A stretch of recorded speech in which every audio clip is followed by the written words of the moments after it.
Welcome to a line photo of me, courtesy of Twitch chat. Now let's get into the video as well. When Marines took a duck into the battle. The devil duck. We do like some nice devil ducks. This is probably the most Marine Corps story I've ever heard in my entire life, and there's absolutely no way that it's been embellished. Like a lot. Like a lot. Oh my goodness. Well, it's starting off really well. Quack. Ladies and gentlemen, we've already talked about the Marine Corps' most famous animal hero, Sergeant Reckless, the horse that was adopted by the Marines during the Korean War that would go on to become the hero of Outpost Vegas and the first horse to ever partake in a Marine Corps amphibious landing. But before Sergeant Reckless, the Marine Corps had another hero from the animal kingdom that partook in multiple amphibious landings in the Pacific theater of World War II. Today we're talking about Sergeant Seawash, aka the Devil Duck. But first, a word from I like the fact that he can't even say it with a straight face. It's just like the devil duck. our sponsor. This video is brought to you by Delete Me. Delete Me subscription service. It's a very straightforward, Don't delete simple me. business. Don't you give them money, snap they me. get rid of your personal information off the internet. Okay, look, here's the deal. Somehow, some way, your personal information is on the internet. Your name, your spouse's name, your parents' name, your address, your last 5 addresses, your phone numbers, and all of your emails are all sitting in some data broker's bank, and they're selling that information for money. But the good news is that these data brokers are legally required to delete your information if you submit an opt-out request. And that's where Delete Me comes in. They will go to all the big data brokers and automatically submit opt-out requests on your behalf, and you don't have to do anything. And I know what you're thinking, because I thought the same thing. I don't want to give all my personal information to Delete Me either, because that just seems counterproductive. Okay, here's the thing with that. You don't have to give them all your private information. You can literally give them your name and your email address. You can give them more information if you want, but really all they need is your name and email, and then you come back a few days later and they just start asking you a bunch of yes or no questions. By using just your name and email, they'll search through all the data banks and figure out who you are, and they'll ask you a bunch of weird questions like, is this your dad? Is this your mom? Is that a relative? Is this your address? Did you used to live here? Did you grow up at this address? Is this your phone number? Is this your email? They know all of this information just by you giving them your name and email, using all the information that these data brokers have. And then you just let them know, yes, that's me, and then they will delete all that information for you. A couple days after that, they're like, oh, thank you for all your data. Noted. I'm gonna go sell it now. they're going to send you a report. Here was mine. Over 70 data brokers had my information, and there were 489 listings where that information was for sale. And Delete Me submitted opt-out requests for all of them. Now, those data brokers are probably going to be able to get my information again, but Delete Me is constantly going to be searching for my info and automatically submitting the requests as soon as those listings pop up. Go check out Delete Me. I'll have a link and a discount code down below. Let's get back to the video. Our story begins in 1942 as the 2nd Marine Division is currently in New Zealand, gearing up to go into combat against the Japanese in World War II. And like all great military stories, it totally happened. It begins in a bar with a bunch of Marines drinking. And as is tradition with the military drinking at a bar, there are conflicting reports as to what actually happened. According to the Marine Corps, the Marines went out to a local bar in New Zealand. They then started drinking with the locals, and they all had a great, very professional, cordial time where they all drank a very appropriate amount of alcohol, potentially even a Surgeon General recommended amount. And then none of the Marines went out and hooked up with any of the local women. And if they did, hypothetically, which they didn't, but if they did, it would have been strictly in the missionary position, and the Marines would have used protection. Now, while they were at the bar, there was also a raffle. And apparently, a bunch of the Marines bought these tickets for this raffle, and one of the Marines by the name of Sergeant Francis Fagan ended up winning the raffle. Now, the grand prize for this raffle at a bar in New Zealand was apparently a duck.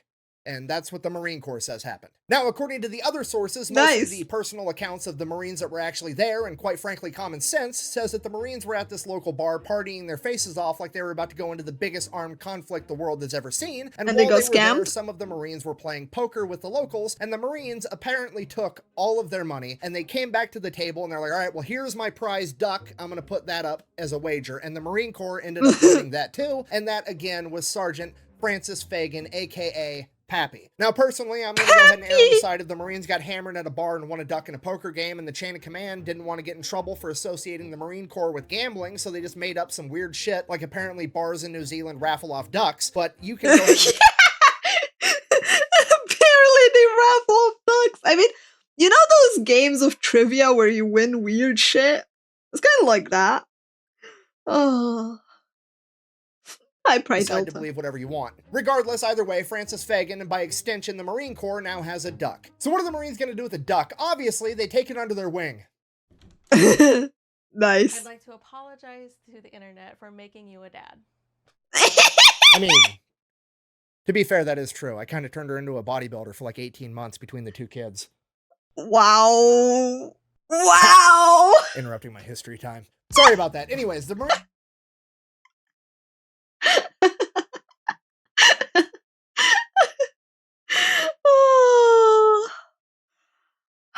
pretty much immediately teach this duck how to drink beer, which I know what you're thinking, that's probably not very healthy for the duck, but to be fair, there are worse vices to have. I mean, he could get addicted to quack. I'm sorry. Thank you. I'm done. Okay, I'm done with the dad jokes. That joke was foul.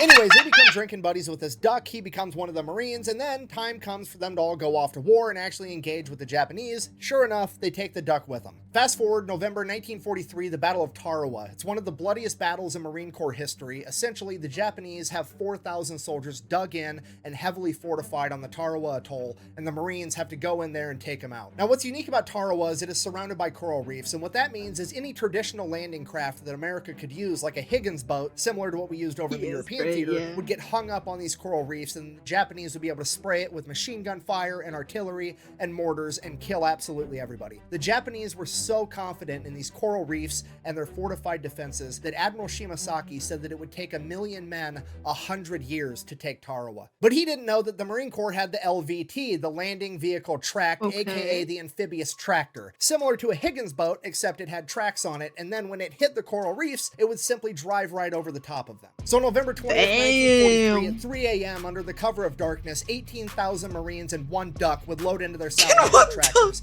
as they prepared to launch their amphibious landing at the Quack of Dawn. As dawn broke, the Japanese soldiers watched in horror as the American landing crafts did not get hung up on the reefs, but simply drove right over the top of them. The only surviving Japanese officer from this battle, Kiyoshi Ota, would later go on to write, "We could see the American landing craft coming towards us like dozens of spiders over the surface of the water, as one of my men exclaimed, 'The gods of death have come.'" As the Marines reached the beach, they would become pinned down from heavy machine gun, artillery, and mortar fire. They were only able to secure the first 70 yards of the beach after hours of combat. It is at this point that the Marines' front line was charged by an enemy rooster, and Sergeant Seawash charged past the Marine line to meet the chicken in winged combat in the middle of the battlefield. After sustaining several pecks to the head, Seawash was able to repel the enemy ambush and save his fellow Marines. The Marines would then go on in the following days to completely take over the island. The Japanese it would take 1,000,000 men 100 years. In reality, it took 18,000 Marines and one devil duck 72 hours. For sustaining multiple peck wounds on the battlefield, the Marines tried to get Seawash the Purple Heart. Unfortunately, that wasn't going to work out, but the chain of command still cited Seawash for bravery on the battlefield. That citation, written by Lieutenant Colonel Presley M. Brexley, is as follows: "For courageous action and wounds received on Tarawa and the Gilbert Islands, November 1943, with utter disregard for his own personal safety, Seawash, upon reaching the beach without hesitation, engaged the enemy in fierce combat, namely one rooster of Japanese ancestry, and though wounded on the head by repeated pecks, he soon routed his opposition. He then refused medical aid until all wounded members of his section had been taken care of first." Seawash and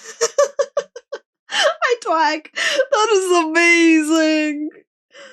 Oh, the devil duck, man. his fellow Marines would then see battle again at the Battle of Saipan, also known as the D-Day of the Pacific. However, allegedly due to some intel, there would be no enemy poultry on the beach, so Seawash's services were no longer needed, and he would remain on the boat for the initial 3 days of the battle. After that, he would go ashore and support his fellow Marines. At the conclusion of the Battle of Saipan, the Marines had gained valuable intel regarding the neighboring island of Tinian, and they would immediately launch another attack to gain that island as well, and this time, the Devil Duck would partake in the amphibious landing. From there, he would identify an enemy duck that he would engage in build combat until forcing it to finally retreat. A couple of days after that, the Marines would take the island entirely, and shortly after that, Sergeant Seawash would lay an egg. Apparently, Sergeant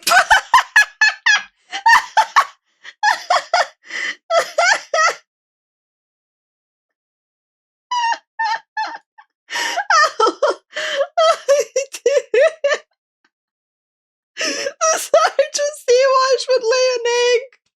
Dude, I was not expecting that plot twist. Imagine getting an egg laid on you. Wash and the other duck I mentioned a minute ago were doing a little bit more than just fighting. Either way, at this point, the Marines now realize that Sergeant Seawash is in fact a girl, to which they're like, a woman! Treacherous snake! Just kidding, they didn't actually care. In reality, they were probably giving each other a hard time, like, alright, who did it? Pass up. Who did that, bruh? Bruh, that poor duck. Oh. I was like, who's the animal? It would be the last time that Sergeant Seawash ever saw combat. After World War II, she would end up getting sent back home to America with her fellow Marines and her primary caretaker, Francis Fagan. From there, the story of Sergeant Seawash picked up traction, being in Time magazine, having multiple radio appearances, being in a bunch of different newspapers. Radio appearances! Can you imagine you're having, like, a podcast, and you're like, so tell us, how was it? Quack, quack, quack, quack. Telling the harrowing story of America's one and only devil duck. And while all that's going on, she is partying her bill off with her Marines, drinking beer after beer, while also helping the Marines hit on young women. And I actually believe this to be the first historical appearance of the term wingman being used in relation to picking up women. Okay, I mean, look at this. Fagan and Seawash have more game than an Xbox. That man's about to get more than an animal shelter. Over the next couple months, the publicity would die down. Hey, maybe this is what they need for their political campaigns. A duck. I'm sorry, I couldn't help myself. I couldn't help myself after the video we watched. And Francis Fagan would go on to But it's a wing woman. And his great-grandson... No. Wingman is neutral. Another one of the great inventions where we need to separate roles.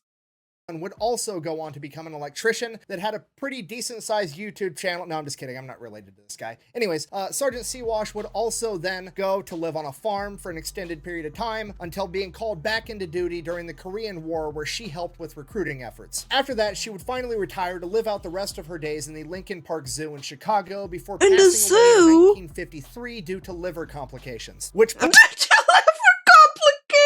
bruh! They got the poor duck addicted to alcohol. Oh, passed away from liver.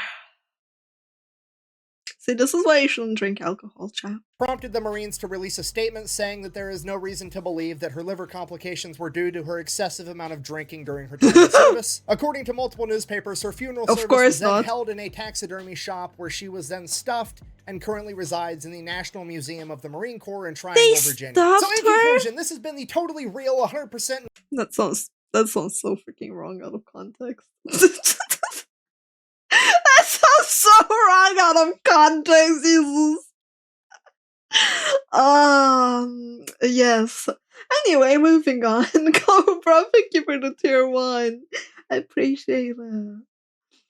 Not embellished whatsoever story of Sergeant Seawash, aka America's Devil Duck. That time the Marine Corps won a duck in a poker game, taught it how to drink beer, then took it to multiple amphibious landings in the deadliest battles of World War II, kept it alive the entire time to bring it back home so they could use it to hit on women, and I think it is the most Marine Corps thing that has ever happened, and if I'm wrong, that's amazing. Tell me down below, this and if your is such a better, cool story. I'll do a video on that too. Thank you for watching. Best way to support the channel is go buy some merch over at thefatelectrician.com. Quack bang out.